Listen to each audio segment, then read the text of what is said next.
Yeah, I mean, there's a fellow by the name of Donald Miller, and he wrote a book called Building a Story Brand. And he says people only buy products after they read words that make them want to buy those products. So if your message is very confusing and people don't get it, or you use a lot of industry jargon, a lot of big technical words that people don't get, they're going to leave and go find somebody that they can understand. And here we go, guys. Good thing. Most people say, damn, he's got a process. Hello, everybody. Welcome to another episode of The Process.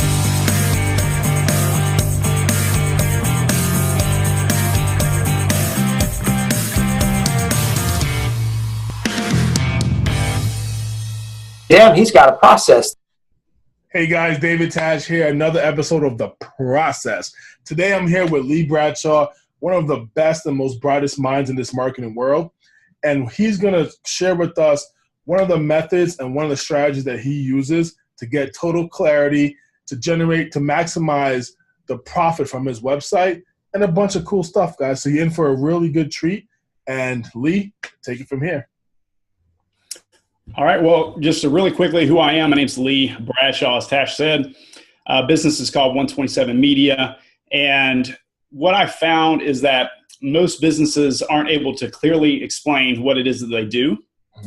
So I use a proven marketing system to help you simplify your message so customers understand you better and you make more sales. I think, Tash, we're going to go over a little bit about just bringing clarity, how we do that, and then we're going to go over a few website kind of things, I guess, to give people a way to go ahead and implement something now, so that they can be clear when people actually hit that website itself. So let's really quickly. Let's talk about this a little bit. I mean, I feel like a lot of people don't understand how powerful the right words and the right message, when it's crafted together and all makes sense, how powerful and how true that is. I mean, they jumble things together. They say these very generic phrases like, "Oh, I do this, I do A, B, and C." Like, you need to understand the value of showing the benefit, especially to your target audience, right? Instead of saying that you're a marketer, what does that mean to your target audience? Okay, he's a marketer. What if you say, I generate business for carpet cleaners by doing digital marketing or something like that? Like, just something that's more specific and something that people can relate to. And Lee is a master of that. He's a master of getting that out of you, exactly what you do, who you do it for. And instead of making it an entire paragraph or a book, he gets into one simple sentence and you're off to the races with that. Yeah, I mean, there's a fellow by the name of Donald Miller, and he wrote a book called Building a Story Brand. And he says people only buy products after they read words that make them want to buy those products. So if your message is very confusing and people don't get it, or you use a lot of industry jargon, a lot of big technical words that people don't get, they're going to leave and go find somebody that they can understand. So that's a big, big problem I see, especially with marketers, is we like to sound very fancy and very heady, but the people that we're talking to, oftentimes their target audience doesn't understand what we're saying, so they go find somebody else who will say it in a more clear way. What? You mean to tell me that CTR and cost per click and cost per lead and funnels and landing pages are not terminology that everyone understands? You go figure. That's kind of crazy, isn't it? Yeah, I mean, you just really have to.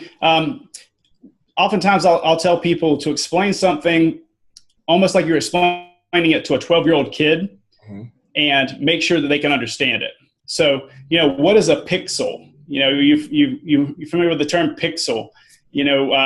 At this point in time, people know what a pixel is, but 15, 20 years ago, people didn't know what a pixel was. And you try to explain that to somebody, and you would just get all kinds of interesting answers.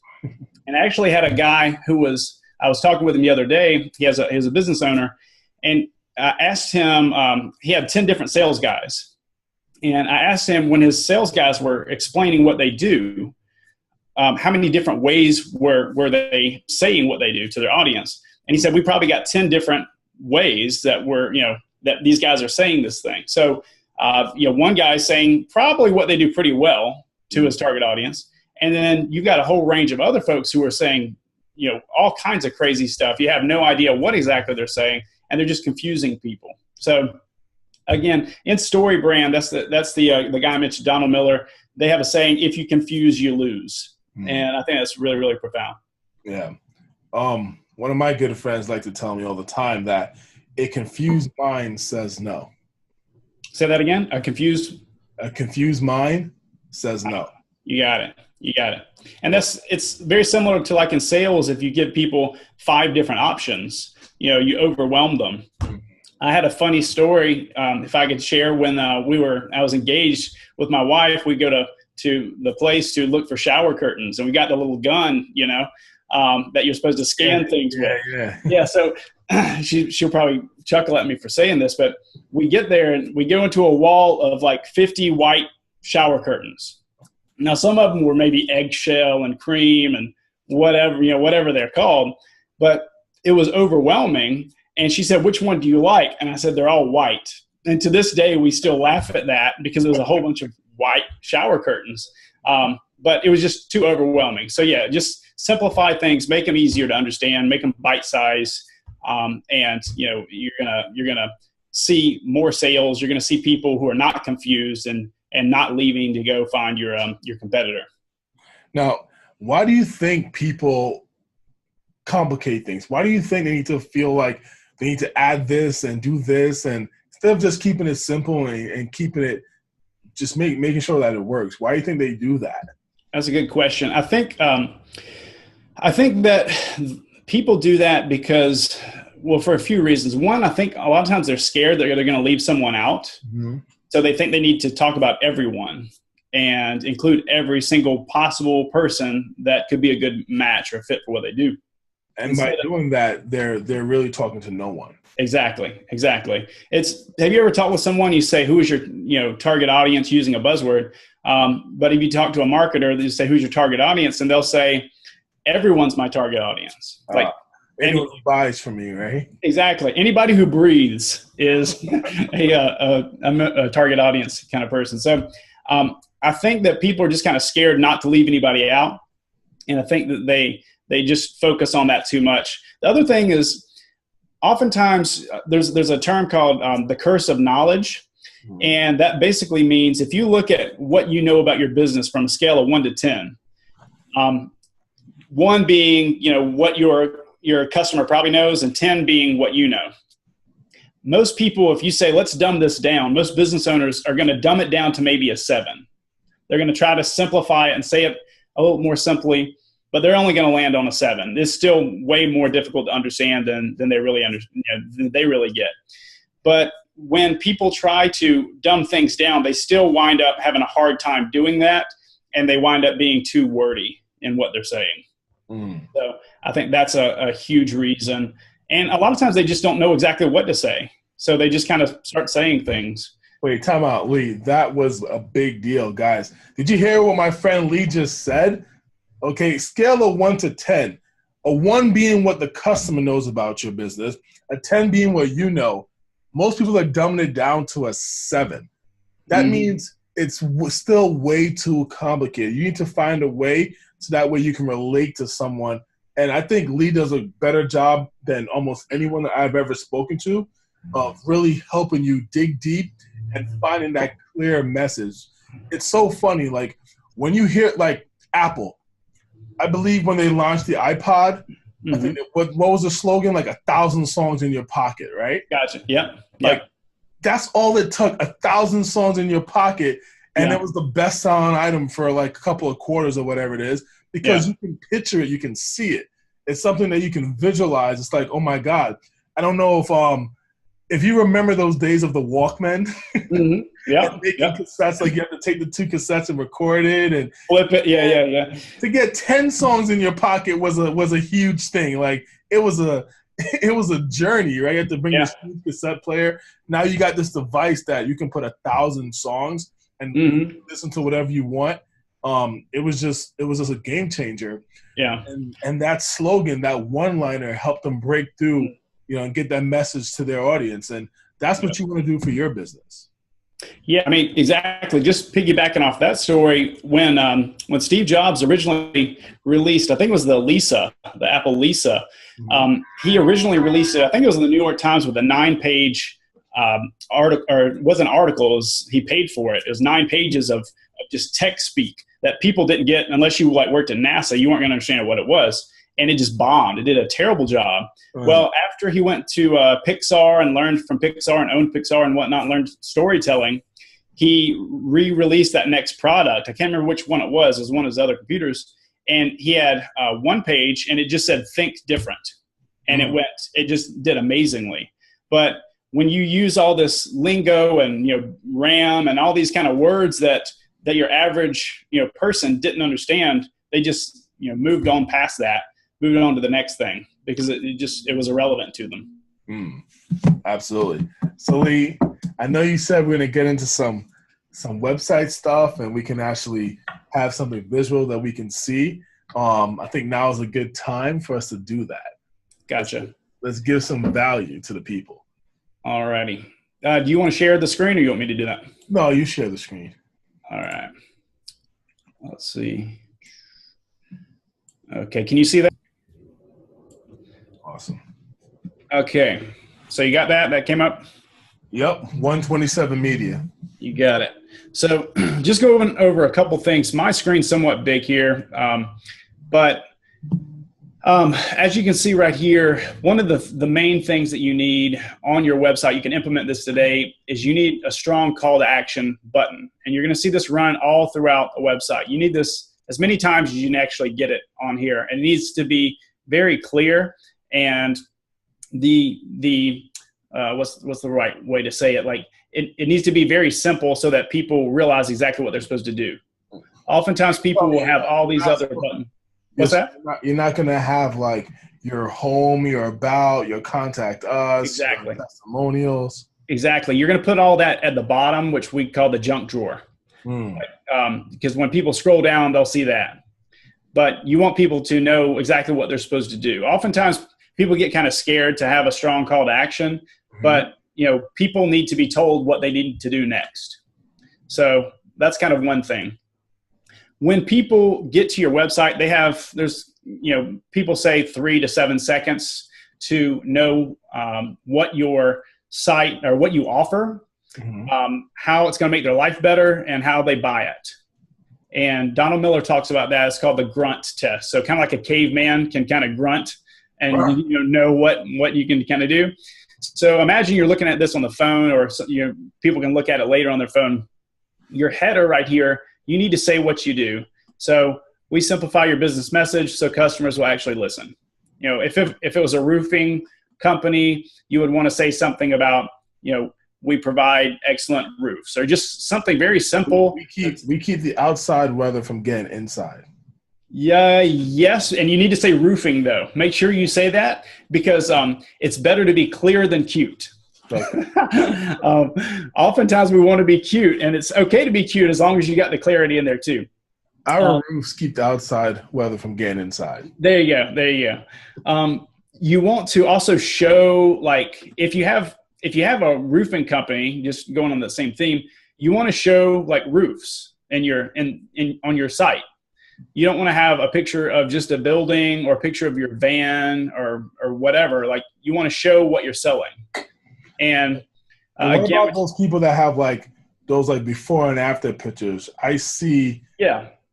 I don't know. Personally, I always think it's better to have the end result, show them what's going to happen. Yeah. Rather than showing them what it is now, showing them the ugly, right? People want to see, beautiful things, happy things, put them in a good mood, because the images that you display, they actually, the way that those images feel, they correlate that to the way that you'll make them feel. Exactly. You want to paint a vision of success, when they see that. So I don't have a guy here frowny who's frustrated, because they're going to associate working with Lee is going to make me upset and angry. But you can have before and afters on your site. That's fine. But in your main, just imagine you've got 3 to 7 seconds to to grab their attention before they bounce, you want to have something that says, this is what we do. It's very simple, very clear. And so, yeah, just think through that thing that I mentioned called the grunt test. You want to make sure that those, that's right there in front of folks when they hit that landing page. Do you know why? I know you said a caveman, but do you know how it got the name, the grunt test? Well, yeah, because in the book, Building a Story Brand, he says it's like the old commercial, so easy a caveman can kind of get it or do it. Yeah. So the caveman gets there, what do you offer? How's my life better? The life better can be just in the visuals, or the picture that you're kind of painting. And then what do I do to buy it? Well, you need to schedule a call. Like, it depends on what your business, if they're shopping for something, then it would say shop now or buy now or something like that. So your call to action is going to kind of vary, depending on your actual business itself. So again, have your header make a lot of sense, be very clear. There's a term above the fold, and that's basically on your phone before they scroll down. You want to have as much of that up there as possible so they don't have to scroll down. So what else do we want to put on here? Again, like we mentioned earlier, visuals, happy visuals, positive visuals, painting that vision of success. Mm-hmm. Another thing you also want to have is a process or a plan. Like, you want to tell people what they need to do, very simply. So this is our 3-step process. Remembering that people scan websites, they don't necessarily read them. So connect, plan, and execute. So if they do read it, they connect, they see, we'll schedule an appointment. The plan portion is we'll create a plan so you reach your goals, which we mentioned up here. And execute will implement the plan so that your marketing will work. Also, some testimonials. You do want testimonials. If you can have a picture of the person on there, you want to make sure to do that. People that you've actually helped. So that could be some of your before and afters also with roofers, for continuing on that. Mm-hmm. And one other thing you might want to, what you do want to stick on there is a little bit of salt, like a little bit of pain. You don't want to dwell on pain, and you don't want to be, somebody who's super negative, but you do want to kind of cast that vision of what it looks like if they don't work with you. So on mine, it's, how much is confusion costing you? How many clients would you have gained? But anyways, at the end, we kind of spin that around. It's not too late to fix the problem. So, a little bit of salt, not a ton of salt, but paint that vision of what, through your images and other things success looks like, but also what failure looks like too. I love it. I love it. It's super simple, and I feel like anyone should be able to do this. It's so simple that you think that it's easy, but it's not. Like, really breaking down what you do and who you do it for to a level where, like you said, a 12-year-old can read this and get it. Yeah, it takes effort, man. It takes mental energy to do that. Yeah. A lot of people, they're lazy with their websites. Their website is pretty much a confusing business card. Their websites aren't generating leads. It's not portraying you in the way that you want to be portrayed, and it's definitely not getting you clients. Yeah, exactly. You got it. And you should fix that. Yeah, and that's the thing is, unless your website's really, really old, they're not super hard fixes. Mm-hmm. Like, there's a lot that you can do pretty quickly. So, even if you just take this call to action button at the top right and then throughout your site, people read websites in a uppercase Z kind of format. So they read from left to right and then down. So that real estate in the top right corner is really, really important. So that's why you put your call to action there. You got it. Yeah, that's why you don't want anything confusing them or distracting them from doing what you want them to do. Yeah. And a call to action, guys, just in case anyone is wondering what that is simply the next step, or what do we want our target, our prospect to do after seeing this? Exactly. So in Lee's case, he wants you to schedule a call and talk with him. Book some time to talk with him. Yep. That is it. One last thing, if we want to cover, would be throwing some kind of a what's called a lead magnet, which is basically just a way to gather emails. Putting that on your website. So mine is 3 branding mistakes that are costing you money. And this is simply something that people can opt in. Mine is a 3-part video series. It's going to give people tips that's going to keep them from losing their money. So if you're a roofer, you could do 10 things to know before picking a roofer or something like that. You know, give them some kind of value information, because if they download your PDF or your video series and they start watching it, you're going to become the authority. Yeah. Like, that's the one they're going to go with, versus the other person who had a confusing site and they left after 10 seconds versus you who gave them some value. You're going to be the one they go with. I think one that we did, it was like, can your roof, or is your roof killing you? Question mark. Oh, yeah. There you go. Hopefully not. Hopefully it's not killing